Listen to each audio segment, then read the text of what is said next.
Lions club of Vagamon ദുരിതാശ്വാസ സാമഗ്രികൾ വിതരണം ചെയ്തു. Lions club of Vagamon president KN രാധാകൃഷ്ണന്റെ നേതൃത്വത്തിലാണ് സഹായ വിതരണം സംഘടിപ്പിച്ചത്. കഴിഞ്ഞ ദിവസങ്ങളിലുണ്ടായ ശക്തമായ പ്രകൃതി ദുരന്തത്തിൽ വീടുകൾ നഷ്ടപ്പെട്ട വാഗമൺ ഗവൺമെന്റ് ഹയർ സെക്കൻഡറി സ്കൂളിലെ ദുരിതാശ്വാസ ക്യാമ്പിൽ കഴിയുന്ന കുടുംബങ്ങൾക്ക് ലയൺസ് ക്ലബ്ബ് ഓഫ് വാഗമണിന്റെ നേതൃത്വത്തിലാണ് അത്യാവശ്യ സാധന സാമഗ്രികൾ വിതരണം ചെയ്തത്.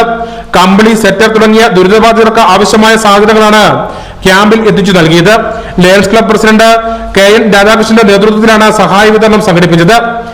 ഈ ആവശ്യവുമായി ബന്ധപ്പെട്ട് ഏലപ്പാറ പ്രവർത്തിക്കുന്ന വാഗമൺ ലയൺസ് ക്ലബ്ബ് ഓഫ് ഇന്റർനാഷണലിന്റെ ആഭിമുഖ്യത്തിൽ ഞങ്ങൾ ഇവരെ വിളിച്ച് ചോദിക്കുകയും സന്നദ്ധ പ്രവർത്തകരോട് ചോദിച്ചപ്പോൾ അവർക്ക് ആവശ്യമായ സാധനങ്ങളൊക്കെ കുറേയൊക്കെ ഉണ്ട്, എന്നാലും അപര്യാപ്തമായിട്ടുണ്ടെന്ന് പറഞ്ഞത് അവർക്ക് ഈ കാലാവസ്ഥ അതിജീവിക്കുന്നതിനുള്ള കമ്പിളിയും സ്വെറ്റർ ഉൾപ്പെടെയുള്ള തൊപ്പി ഉൾപ്പെടെയുള്ള കാര്യങ്ങളാണ് ആവശ്യപ്പെട്ടത്. അതിന് പ്രകാരം വാഗമൺ ലയൺസ് ക്ലബിന്റെ ആഭിമുഖ്യത്തിൽ ഞങ്ങളുടെ മെമ്പർമാരുടെ അകമഴിഞ്ഞ സഹകരണത്തോടുകൂടി സഹായത്തോടു കൂടിയും ഞങ്ങൾ ഇവർക്ക് ആവശ്യമുള്ള ഈ വസ്ത്രങ്ങൾ കമ്പിളിയും സ്വെറ്ററുമൊക്കെ.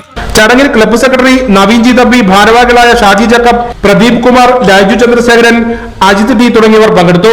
ദുരിതാശ്വാസ ക്യാമ്പിലുള്ള മുഴുവൻ കുടുംബങ്ങൾക്കും ആവശ്യമായ സാധനങ്ങൾ ലയൺസ് ക്ലബ്ബ് ഭാരവാഹികൾ കൈമാറി.